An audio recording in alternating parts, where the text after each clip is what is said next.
Good afternoon, everyone. Hope you guys had a great weekend. Just wanted to share with you some information that I think will be pertinent this week. As the title says, they're back. What's back? Home sale contingencies. Yep, we're starting to see a whole lot more of them. So I thought this would be a good time to do a quick refresher on what to expect should you get an offer on a listing or should you need to present an offer for a buyer that is contingent upon their home sale.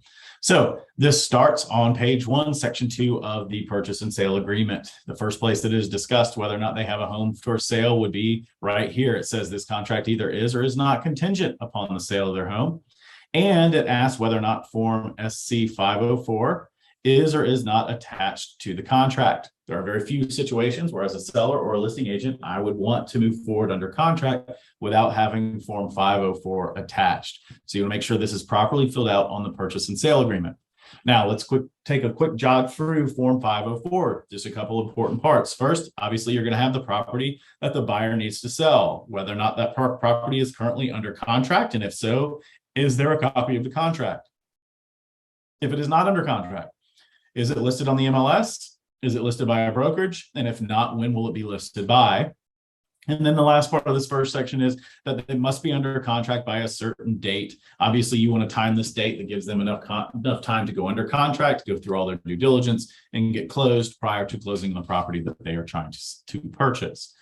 Then you have the sale contingency. There's a sale contingency that says it is contingent upon the marketing and closing of the buyer's real property no later than blank date. This date is going to be on or around the closing date of the original contract for the property that we're about which we're talking. If it does not close by this, the buyer may terminate the contract. If it is terminated after the date mentioned above, but before the buyer's sale deadline, then either party may terminate. And then should the sale of the property not close by the above date, the seller can terminate the contract using the proper form, or the buyer can agree to move forward because the buyer can pay cash without selling the property, or they can get financing not contingent on selling the property.